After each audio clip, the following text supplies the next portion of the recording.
digital marketing. Oke, jadi tapi di Altera baru resign kemarin tanggal 24, resmi resign karena lagi ngebangun Jadi Jago. Ini adalah platform buat ngebantuin UMKM untuk bisa naik kelas, terutama di dunia digital. Ini by the way, perlu di zoom lagi nggak? Apa perlu di present? Apa segini cukup kelihatan slide-nya? Cukup sih ya kalau buat saya. Cukup, Mams yang lain?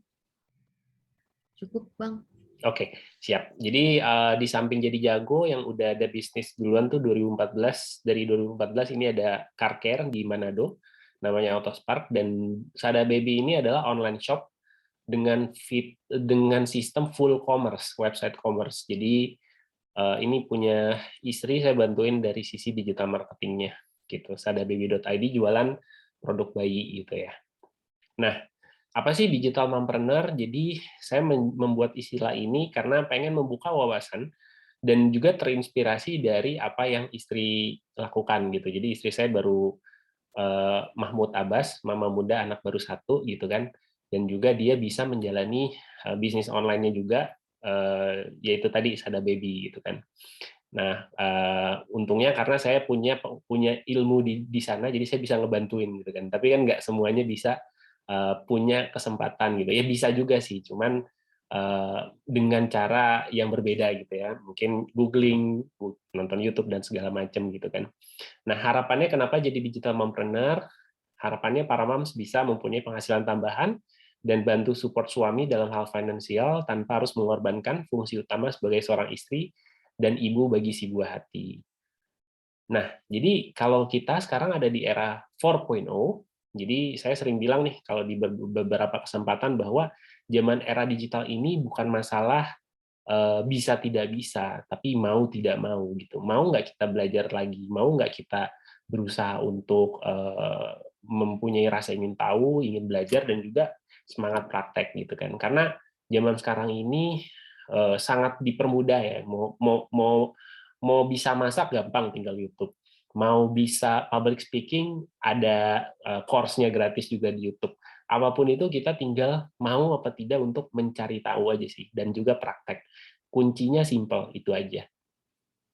Nah, lalu kalau di dalam online bisnis yang perlu Moms ketahui, dua elemen paling penting adalah traffic dan juga funnel. Nah, ini pernah posting juga di Jadi Jago. Jadi traffic itu bagaimana cara kita menghasilkan traffic untuk toko online kita. Dan funnel adalah bagaimana kita membuat proses perjalanan pembeli dari pertama kali berinteraksi dengan brand atau produk kita sampai akhirnya mereka membeli gitu.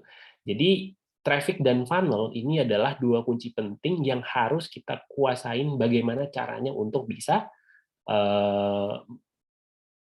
menguasai ilmu ini gitu ya, traffic dan funnel gitu. Nah, biasanya kalau misalnya seorang pebisnis yang offline atau konvensional itu sudah terbiasa untuk tanpa harus mencari traffic dia sudah bisa mendapatkan penjualan ya. Kenapa? Karena buka tokonya di tempat ramai, buka di TC, buka di mall, buka di bazar, trafficnya udah disediakan. Nah, cuman banyak yang lupa gitu ya pada saat buka bisnis online, buka di sosial, lalu promosi sosial media, itu lupa bahwa mereka harus terus-menerus menghasilkan traffic biar penjual tokonya jadi ramai dan ada penjualan gitu. Nah, prinsip ini yang kadang suka lupa oleh pebisnis online baru. Jadi kalau dibagi nih, Mams, traffic itu ada dua, traffic gratis. Traffic gratis itu dari mana? Sosial media organik, kita posting-posting di Instagram, pakai hashtag, itu akan dapat reach dan impression. Lalu website SEO, SEO atau content marketing. SEO ini search engine optimization. Jadi kalau punya website, kita harus melakukan aktivitas SEO ini. Nah, cuman biasanya kalau SEO ini untuk skala UMKM biasanya dikebelakangin. Kenapa? Untuk membangun SEO ini butuh effort yang lumayan menguras waktu dan tenaga dan juga resource gitu ya. Karena untuk membuat algoritma Google bisa membaca produk yang kita jual itu menjadi first page di Google, itu secara knowledge itu butuh mendalam. Kalaupun mau bayar orang itu butuh dana yang cukup besar gitu ya. Nah, terus bisa pakai WhatsApp database. Saya yakin Mams pada punya kontak database yang banyak. Nah, ini bisa kita manfaatkan untuk kita promosikan produk kita. Lalu ada traffic berbayar. Nah, di sini ada sosmed ads, Facebook Ads Family lah. Karena Facebook udah beli Instagram, jadi udah termasuk sosmed ads di situ. Google Ads. Nah, alternatifnya kalau misalnya kita pengen punya capability dari SEO untuk website kita, tapi kita nggak mau spending time yang banyak untuk bangun SEO, kita bisa pakai Google Ads ini. Gitu. Misalnya kita mau cari tas kondangan misalnya. Nah, kita jual produk tas kondangan. Pakai Google Ads ini, kita nggak perlu waktu lama, kita dalam waktu 1-2 jam sih kita setting, itu sudah bisa membuat website kita yang baru jadi pun, itu langsung masuk first page Google. Ya tentunya ada biaya yang kita keluarkan. Tapi biayanya murah, cost per kliknya misalnya bisa di 3.000 perak, 1.000 perak, bahkan 500 perak kita setting juga bisa. Gitu. Lalu ada paid promote, ini misalnya di Instagram, dan juga endorse. Gitu. Nah, jadi kita harus mengetahui 2 jenis traffic nih untuk mensupport website kita. Gitu ya. Dan juga funnel. Nah, funnel ini adalah mungkin kalau gambarannya funnel tuh kayak corong gitu ya, Mams. Misalnya untuk memfilter orang yang tertarik produk kita, engage, tertarik, dan akhirnya mereka desire untuk making purchase di website kita. Nah, kalau funnel itu ada full funnel e-commerce. Full funnel e-commerce ini gampangnya gambarannya mungkin saya yakin Mams udah pernah check out belanja di marketplace misalnya kayak Tokopedia, Shopee, Bukalapak, Lazada, itu kita namakan full funnel e-commerce gitu ya. E-commerce ini jadi kita bisa belanja di website, check out sendiri di website, keluar invoice, kita bayar konfirmasi, cukup-cukup besoknya barangnya sudah sampai di rumah gitu ya. Nah, dulu ini adalah suatu kemewahan gitu ya. Maksudnya kalau untuk bisa punya funnel e-commerce ini suatu usaha level UMKM ini lumayan butuh resource yang banyak. Nah, tapi sekarang sudah banyak penyedia platform pembuat full e-commerce. Contohnya ada berdu.id, ada order online, ada Tokotok, ada macam-macam ya. Gitu. Jadi dengan biaya hanya subscribe sekitar 200 ribuan per bulan, kita sudah bisa bikin website tanpa harus pinter ngoding. Nah, ini menarik banget sebenarnya. Dan thanks God untuk Tokped, Shopee, Bukalapak, mereka sudah mengedukasi market di Indonesia untuk terbiasa belanja dengan sistem e-commerce ini. Jadi percaya dalam 2 tahun sampai 5 tahun ke depan, orang makin familiar dengan belanja di website e-commerce dan checkout sendiri. Nah, pertanyaannya pada saat itu sudah terjadi, apakah Mams di sini menjadi pelaku atau pembeli? Gitu. Jadi kalau kita sudah setup dari sekarang, 2 tahun, 5 tahun lagi, marketnya sudah lebih ready dalam pembelian melalui e-commerce ini, kita ibaratnya kalau sudah punya produk dari sekarang, sudah punya website, kita tinggal panen aja nantinya. Gitu. Dan juga ada funnel yang paling banyak digunakan di Indonesia saat ini, yaitu ads to WA. Jadi dari muncul iklan di sosial media, baca offering di landing page, terus ada tombol klik kontak WhatsApp. Nah, nanti di WhatsApp di chatting deh tuh. Di chatting, di nurture, dijawabin, chasing. Habis itu mereka tertarik beli, dikasih form, mereka isi, suruh transfer. Nah, ini namanya CTWA biasanya, klik to WhatsApp. Gitu. Nah, terus mungkin ini biasanya terjadi sama beberapa orang yang baru mau nyemplung di bisnis online gitu ya. Pasti ada pertanyaan kayak bisnis online emang worth it nggak sih gitu kan. Nah, sebenarnya bisa kita compare seperti ini. Kalau misalnya bisnis offline itu butuh tempat, butuh waktu untuk setting bisnis, misalnya 6 bulan untuk bikin rukonya jadi bagus, hire karyawan, udah gitu kalau misalnya sukses di satu tempat itu, kita mau scale up lagi, mau buka cabang baru, itu butuh waktu dan resource lagi. Jadi agak kesulitan untuk scale up. Jangkauan juga terbatas, radiusnya di situ doang, dan juga lumayan besar nih butuh modalnya. Tapi kalau kita punya website e-commerce sendiri, atau misalnya pakai marketplace, itu kita butuh cuman website atau channel online lainnya, tadi misalnya marketplace, nggak butuh waktu banyak untuk setting bisnis, bisa 1 minggu, 2 minggu, bahkan kalau sudah terbiasa 3 hari juga udah bisa buka bisnis baru gitu kan. Bisa self-employed karena sebagian besar bisnis prosesnya itu sudah diselesaikan oleh sistem, oleh platform. Lalu sangat mudah untuk di scale up karena tinggal menaikkan kalau misalnya iklan scale up-nya itu di budget iklan, budget naik, artinya reach dan impression juga naik. Lalu jangkauan bisa jangkau seluruh Indonesia, bahkan dengan modal handphone aja udah bisa mulai gitu. Nah, kalau kita compare sebenarnya untuk bisnis offline itu katakanlah kita jabarkan nih, sewa tempat aja misalnya 70 juta per tahun, ruko 3 lantai misalnya.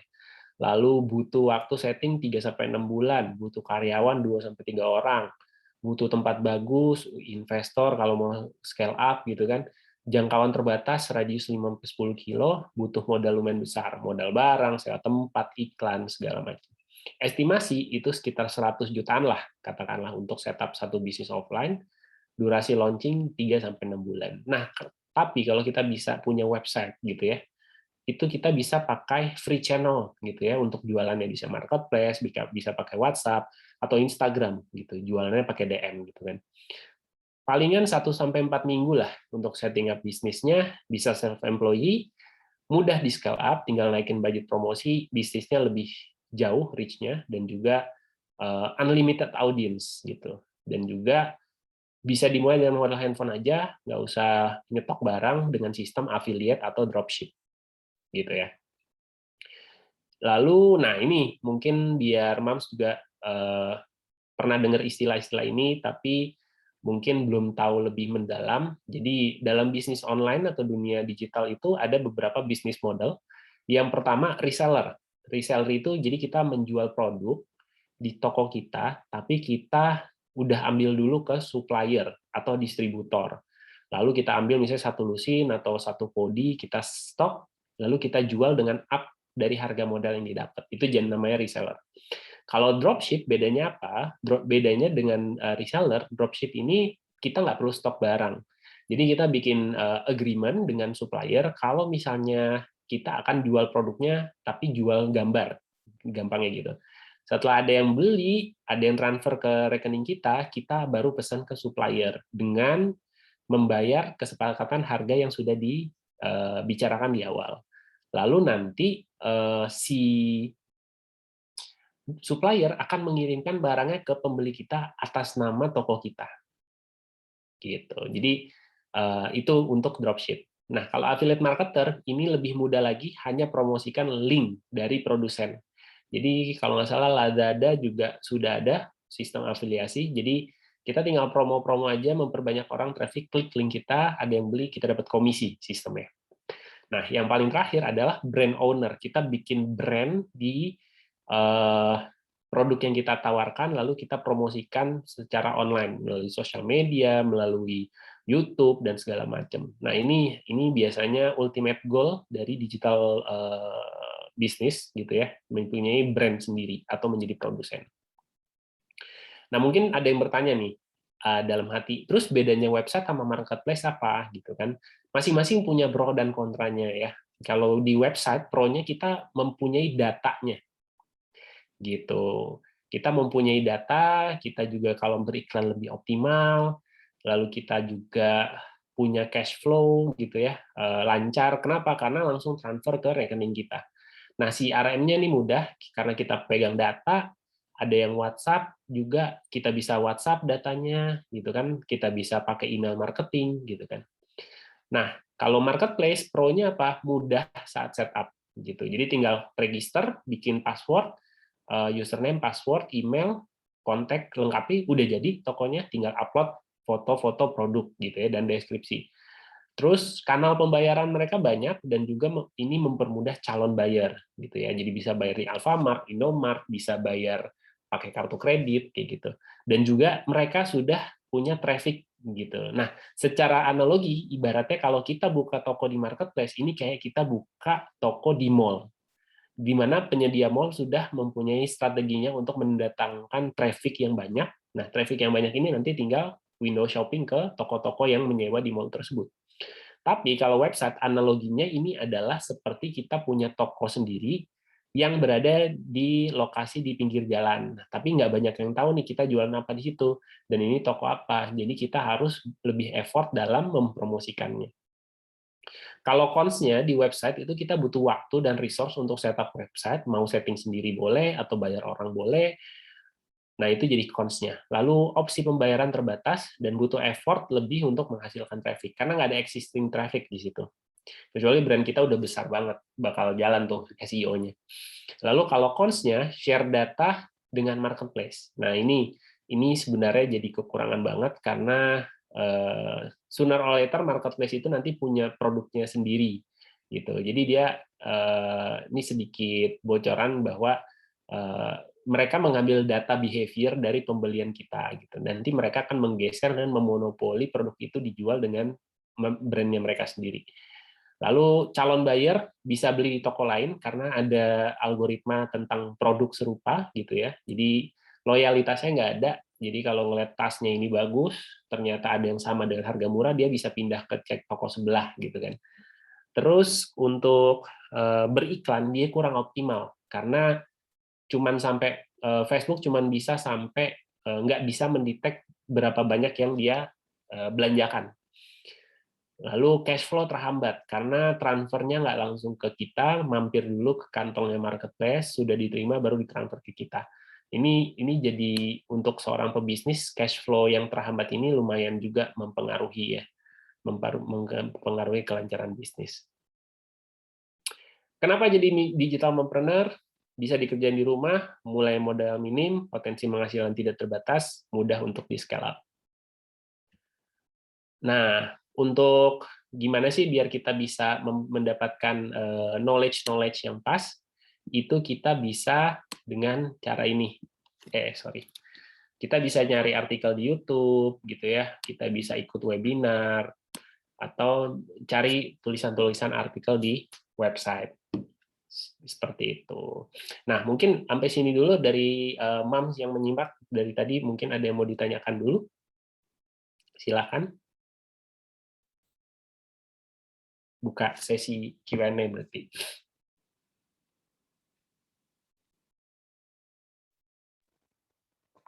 Malam Bang Mandai. Saya Ya, mau nanya, kekurangan di website kan untuk mendatangkan trafficnya ya. Jadi kita harus berupaya untuk mendatangkan traffic. Jadi traffic effort apa saja sih yang bisa kita lakukan untuk mendatangkan traffic? Contohnya apa aja? Oke. Bentar ya. Mana tadi ya? Oke. Jadi traffic. Jadi kalau misalnya kita mau katakanlah, oke, saya pengen pakai cara gratisan dulu gitu ya kalau di traffic untuk organik. Caranya adalah untuk Instagram kita harus punya konsistensi dalam posting gitu ya. Misalnya saya buka aja deh, langsung case study aja. Saya buka Instagram online shop istri sendiri, sadababy.id. Jadi untuk bisa mendapatkan organic traffic, kita harus rutin posting, minimal sehari satu posting. Sehari satu posting, terus kontennya juga jangan hard selling terus. Kontennya bisa konten edukasi gitu kan, konten soft selling gitu. Ini diselang-seling gitu. Dan ini pakai hashtag. Nah, misalnya bayangkan dengan satu posting ini kita bisa reach 926 account. Gitu. 926 account yang kita bisa berhasil capai dengan posting satu ini. Gitu. Jadi ada potensial orang yang melihat postingan ini, di mana dari 926 ini yang masuk ke Instagram profile 29 dan masuk ke website untuk melihat-lihat produk yang kita jual ada 2. Seperti itu. Ada yang masuk ke produk katalog di IG Shop ada 39. Gitu. Jadi ini adalah potensial buyer yang kita dapatkan dengan effort secara gratis posting di sosial media. Misalkan, nah ini misalnya ya. Kalau ini 1.700 orang terjangkau dengan postingan ini, yang visit profile 41, yang lihat produk page-nya 16, kayak gitu. Jadi ini kalau kita lakukan tiap hari, nanti kan akan bertambah terus jangkauan postingannya. Seperti itu. Jadi paling simpel adalah kita harus rutin posting. Nah, kalau misalnya kesulitan untuk bikin konten, zaman sekarang sudah lumayan banyak penyedia vendor untuk menyediakan sosial media konten. Harganya bermacam-macam. Ada yang 30 posting itu 500.000, 600.000, range-nya biasanya 500 sampai 1 juta gitu. Dapat postingan-postingan kayak gini nih. Nanti mereka yang pikirkan kontennya apa, terus desainnya mereka ini. Dari kita paling kalau sudah punya brand visual identity, nanti tinggal kita kasih aja color palette-nya yang kayak gimana, kayak gitu.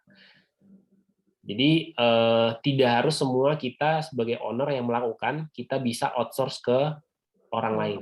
Kayak saya ini di outsource nih. Ini bukan internal tim, kita bayar vendor untuk kayak gini-gininya.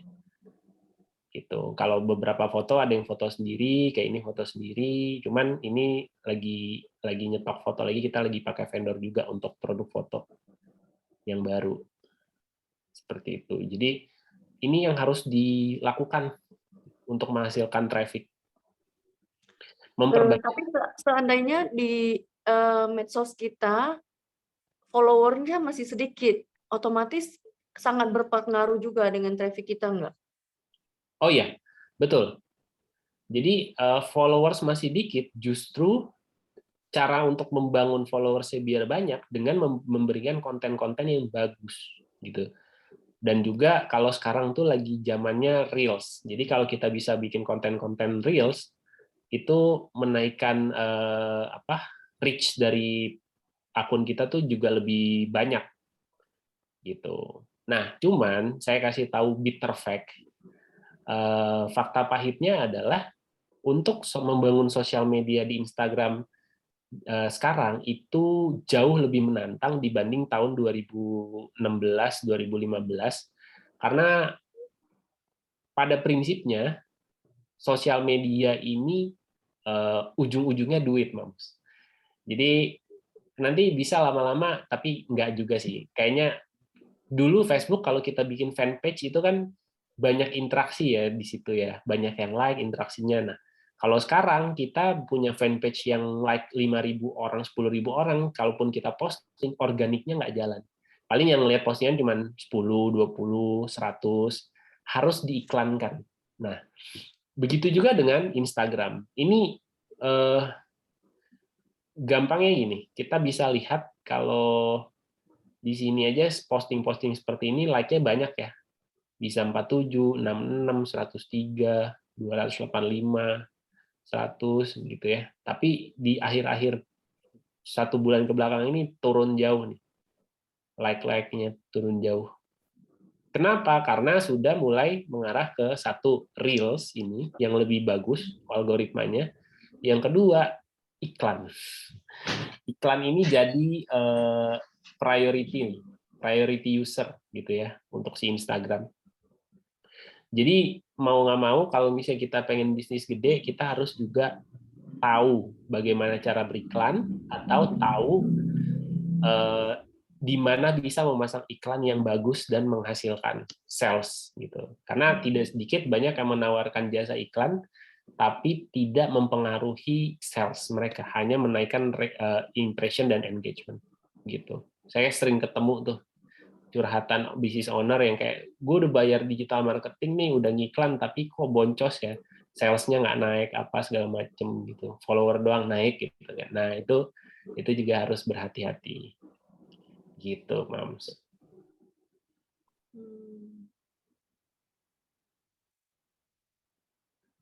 Apakah cukup menjawab pertanyaannya? Cukup. Siap. Thank you. Sama-sama.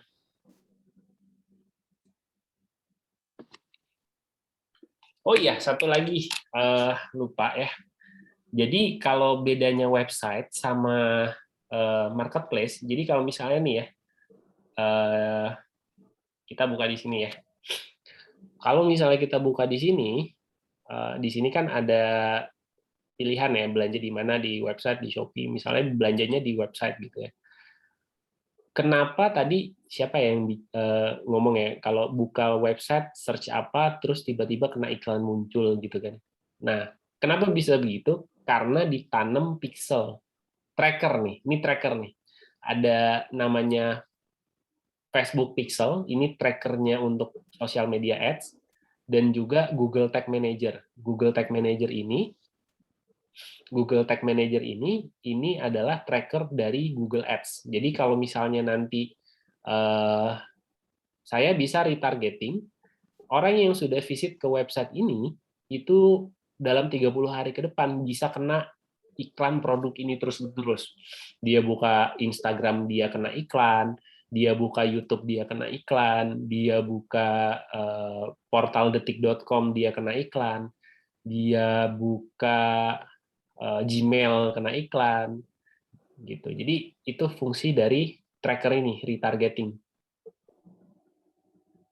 Jadi itu kita harus bayar ya, yang Facebook Pixel, Google Tag Manager ini kita harus bayar gitu. Oke, kalau ini untuk menanamkan trackernya itu nggak perlu bayar, tapi untuk mengutilize trackernya ini untuk di running retargeting ads itu yang harus kita bayar. Bayar ke Google, bayar ke YouTube, bayar ke Google dengan ibaratnya kayak Google, YouTube kan ada customer gua yang udah visit website nih dalam 30 hari, iklanin lagi dong ke mereka nih, gua mau ngasih promo biar closing gitu. Nah, itu bisa.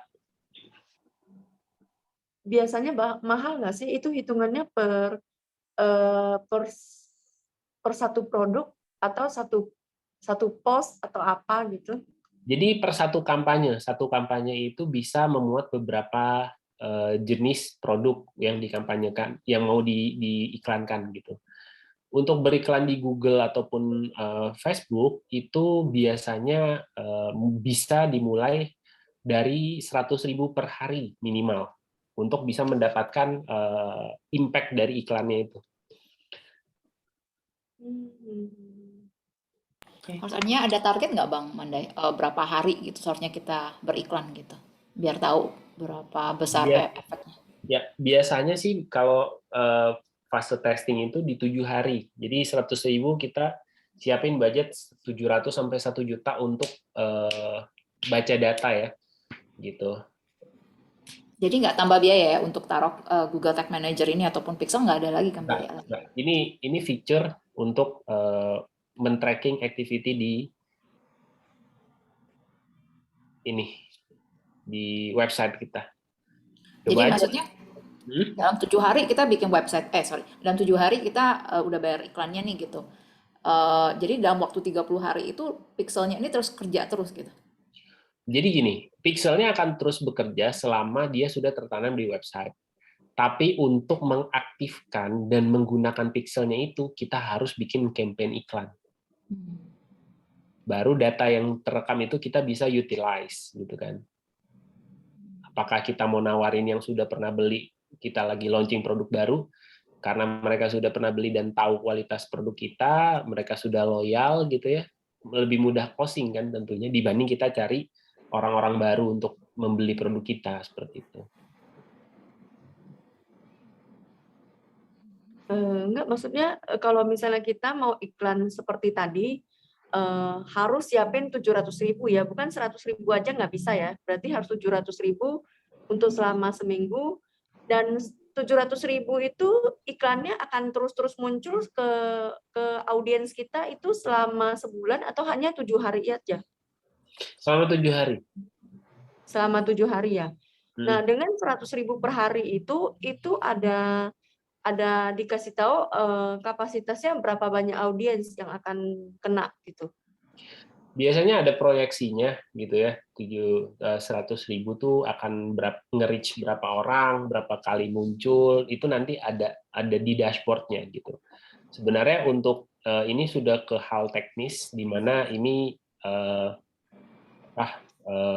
lumayan deep untuk dibahas. Cuman secara simpelnya kalau 700.000 itu sebenarnya kalau dibikin iklan sebulan juga bisa. Berarti itu tinggal 700.000 dibagi 30 hari gitu. Cuman Oh gitu. impact-nya nggak bakal sebagus dengan kita ngiklan 700.000 untuk 7 hari. Oh gitu. Iya, betul. Tapi berarti satu paket itu kita bisa beberapa produk ya? Betul. Jadi nanti misalnya kita jualan toko misalnya jual 10 produk. Itu campaign-nya kita campaign-in satu, budget 700.000, nanti biar Facebook yang akan alokasiin. Ini secara gampangnya ya, ini teknisnya nggak segampang ini gitu kan. Cuman analogi simpelnya, jadi kita misalnya punya budget 700.000, produknya ada 10. Nanti kita tinggal serahin ke Facebook produk mana yang bakal lebih banyak yang membeli. Nanti Facebook juga akan mengalokasi budget yang lebih banyak ke produk yang lebih laku gitu.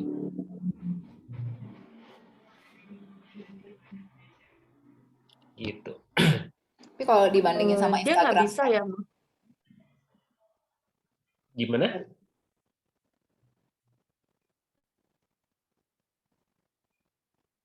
silakan. Maksudnya dia nggak bisa ya, maksudnya sekali iklan langsung beberapa produk kayak semacam dalam satu bentuk video gitu. Oke, bisa, cuman nggak akan seoptimal kalau kita fokus ke satu produk. Oh gitu. Mm-mm. Oke. Oke, thank you. Giliran Glo. Oke, kalau dibandingin sama Instagram Ads, gimana Bang? Instagram Ads itu kan hanya placement aja. Maksudnya dibandingin apa nih? Dibandingin Facebook Ads kan, kalau Facebook Ads kan kita kan pakai Facebook Manager itu kan ya. Oke.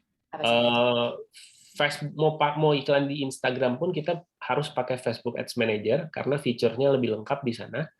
Yang kedua, kita harus pahami produk yang kita jual ini mereka ngumpulnya di mana. Apakah di Facebook atau di Instagram. Gitu. Kalau saya tahu demografi pembeli saya ini adalah misalnya usia 35 sampai 45 ke atas, produk-produknya itu misalnya ibu-ibu 35-40-an ke atas, udah gitu behavior-nya mereka lebih sering main Facebook daripada Instagram, pasti saya placement-nya lebih ke Facebook daripada Instagram. Tapi kalau misalnya ini kayak produk saya ini lebih banyak Instagram user, saya ngiklannya pasti di Instagram aja, nggak di Facebook gitu. Jadi kita harus pahami dulu demografi dari target audience buyer kita. Setelah kita paham mereka karakteristik punya seperti apa, tempat ngumpulnya di mana, gitu ya, angle pain point mereka tuh seperti apa untuk kita bikin copywriting. Nah, baru kita bisa bikin ads yang menarik mereka untuk membeli seperti itu.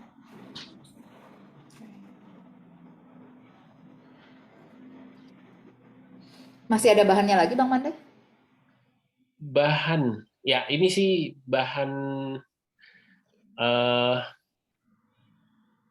berikutnya sih paling ini saya cuma mau infokan terkait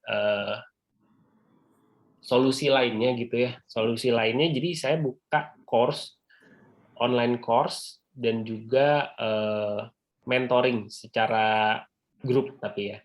Jadi daripada pusing nyari artikel, ikut webinar, nonton video YouTube, saya sudah membuat satu modul course yang berkesinambungan untuk moms yang mau mendalami di bidang digital marketing, bisnis, dan juga branding gitu ya.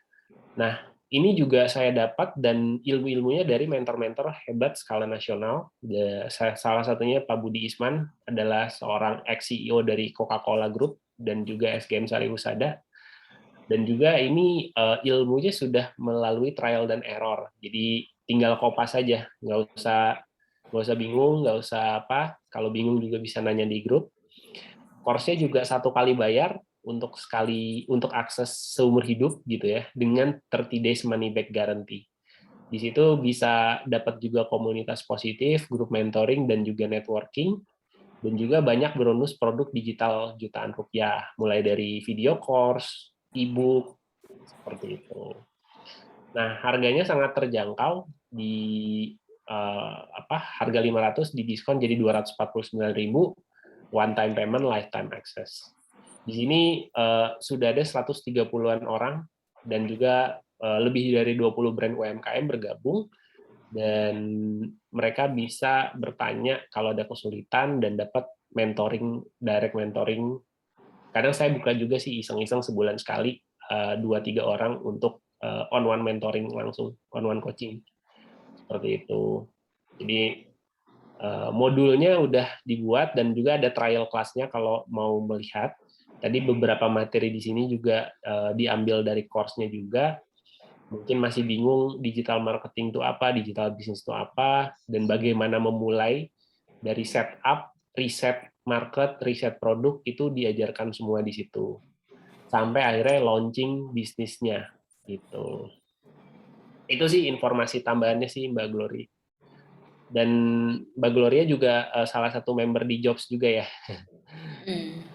Ya, makanya saya rekomen juga sih untuk ikut dalam. Tadi kan sebelum sebelum Bang Mandai datang juga kita udah ngobrolin ya mengenai jadijago.com gitu. Jadi saya juga rekomen sih karena Bang Mandai selalu jawab gitu semua pertanyaan kalau misalnya ada yang nanya gitu. Saya rasa sih pasti sama seperti banyak produk yang lainnya, salah satu hal yang membuat kita suka terhambat dalam bertumbuh adalah nggak dicobain sih gitu, cuma dipikirin Betul. doang gitu. Ya nggak nggak akan ada hasilnya sih, mau coba berapa banyak kursus pun nggak akan ada hasilnya gitu. Tapi kalau sama Bang Mandai sebenarnya kalau emang mau coba tanya gitu pasti Bang Mandainya jawab gitu, dan itu terbukti kok selalu dijawab gitu.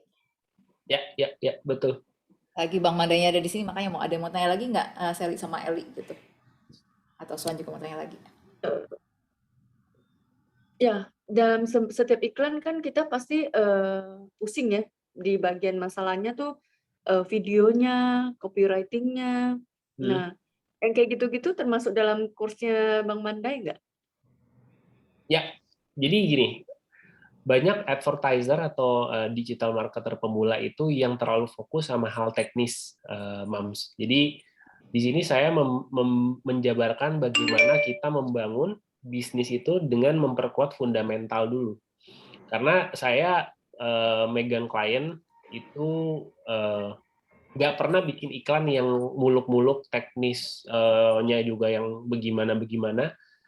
Karena kalau kita, ibaratnya gini, kalau kita sudah punya bisnis yang dibutuhin, yang menjadi solusi dari permasalahan market kita, dan juga kita sudah mempersiapkan bisnis itu dengan baik, gitu ya, dengan fondasi yang kuat, itu nggak perlu hal-hal yang magic untuk membuat produk kita laku.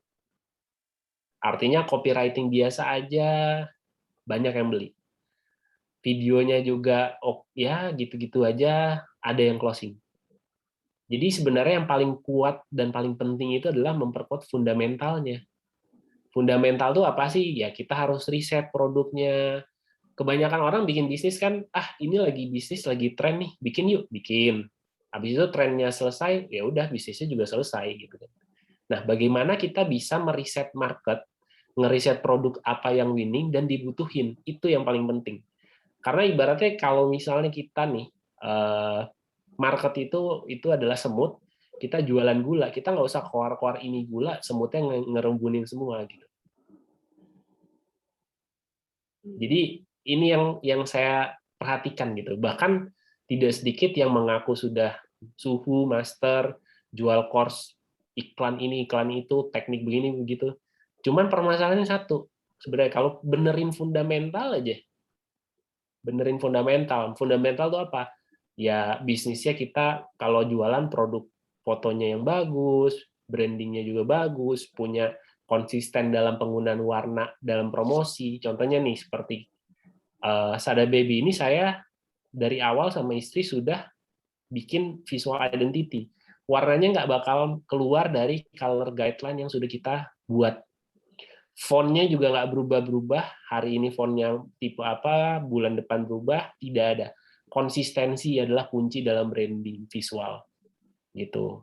Fotonya pun harus punya standar, harus terang, nggak blur, gitu.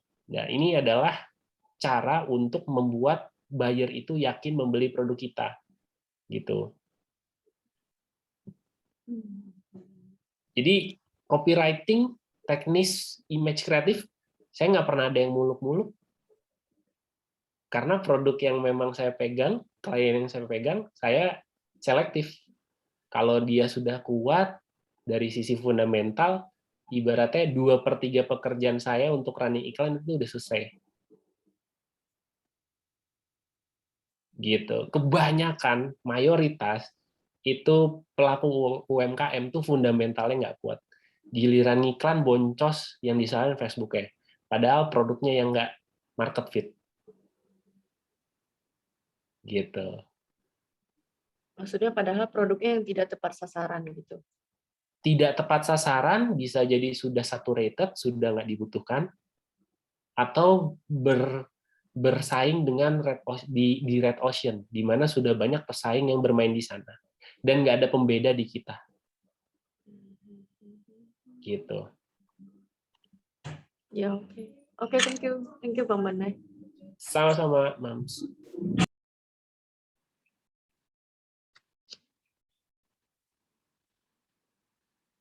Ada lagi yang mau bertanya? Silakan.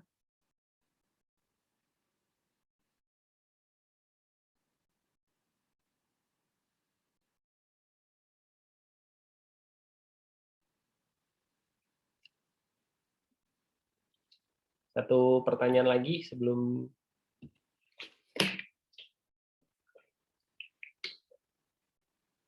mungkin sebelum sesinya diakhiri.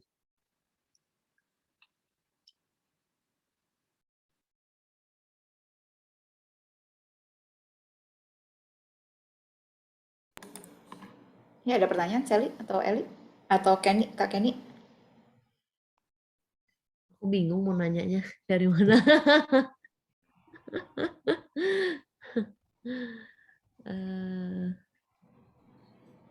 Jadi kalau bikin website itu Bang, apa semuanya harus kita nyewa domain atau kayak kita bisa bikin sendiri gitu maksudnya untuk website itu sendiri? Ya, jadi kalau misalnya tadi seperti yang dikatakan untuk ini, jadi gini, kalau zaman dulu bikin website itu kita harus punya knowledge ngoding gitu kan, karena dia pakai kode-kode, pakai bahasa-bahasa programmer komputer untuk membuat satu simple page di website.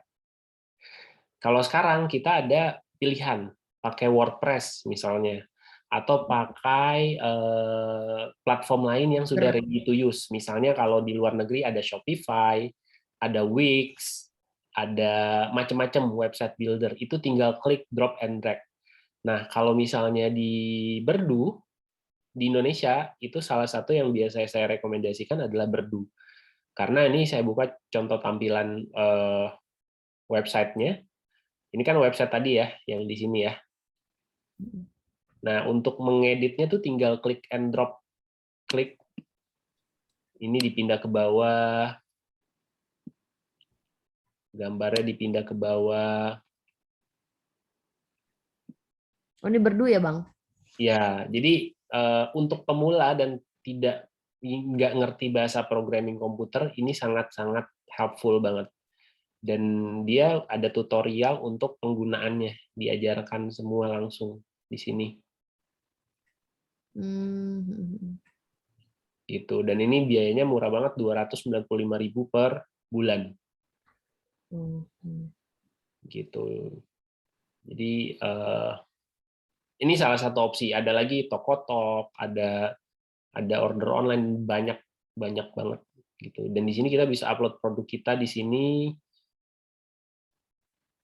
jualan, kita bisa dapat laporan di sini, penjualan. Kita bisa buat landing page juga di sini untuk offering. Gitu. Ini mudah banget sih. Bisa pelajarin sendiri. Bisa tuh ya. Jadi kalau kayak di ibarat marketplace tuh kayak Tokopedia seller kayak gitu ya. Ya, ini dashboard-nya benar. Macam itu. Betul. Jadi Shopee Seller Center. Nah, ini back end-nya. Jadi kita pantau pelanggan kita di sini, siapa yang belanja kayak gitu. Bisa ber-ads juga berarti di sini ya. Di sini enggak. Ads ini apa namanya? Ads-nya langsung ke Facebook. Oh, langsung ke Facebook. Berarti Ya. ini kayak untuk daftar kita ngonek Facebook juga dong ya? Ya, kita di sini nanti setting Facebook. Di sini ada untuk tanam pixelnya, tinggal kasih copy paste code-nya aja untuk bisa tanam pixel. Jadi nanti segala aktivitas di website itu bisa terekam. Ya, iya. Nanti dari situlah ya, dari Facebook Ads di situ baru ntar bisa pop up gitu ya. Ya, Naik. betul. Jadi ini tinggal beli hosting aja sama domain, beli domain sama hosting, terus dimasukkan ke sini nih. Nih, tinggal di-connect sini udah selesai. Udah punya domain sendiri, udah punya website sendiri. Iya ya. Jadi karena dia ada dewasa domainnya berbeda gini, jadi Bang Mandai nggak bisa ya pakai Sada Baby ini dengan juga jadi jago.com ya? Bisa kalau bisnis tersebut tidak pakai produk katalog. Ini kan ada nih produk katalog kan. Kan jadi jago saya juga ada produk katalog juga kan, nyampur dia. Saya megang klien, dia produknya tuh semua jasa, tapi ada beberapa domain. Ini satu platform ini bisa sampai 10 domain. Gitu. Jadi misalnya domain A, domain B, domain C, domain D, domain E, sampai domain yang ke-10 itu bisa dengan satu username aja. Gitu. Nanti tinggal kita tambah pengaturan domain, tambahin domainnya gitu. Tinggal tambah domain di sini. Atau bisa beli langsung di Berdunya nih. Misalnya Momspreneur.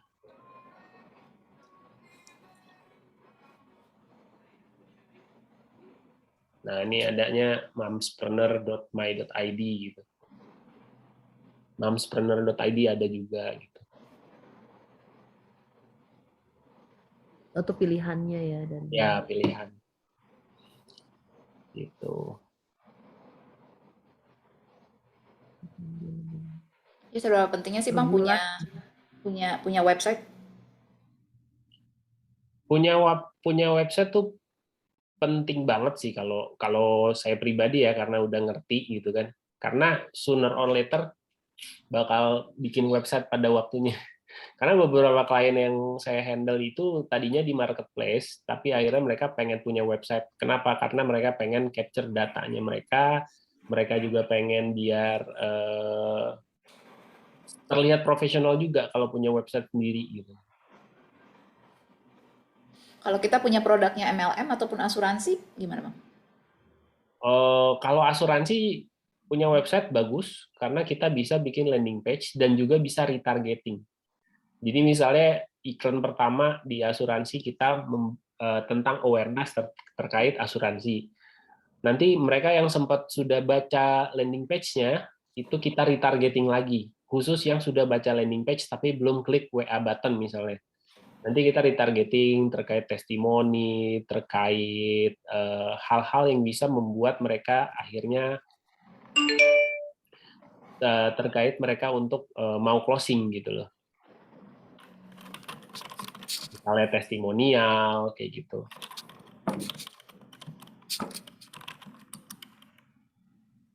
Jadi website tuh penting karena tadi kalau kita ke depannya mau beriklan bakal lebih efektif dan optimal kalau kita pakai website karena bisa tanam tracker pixelnya gitu.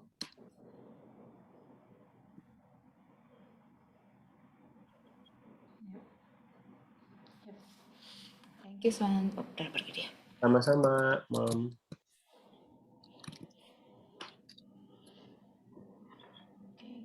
Kalau Eli nggak ada Eli sama Sally nggak ada pertanyaan lagi, kita bisa sudahi.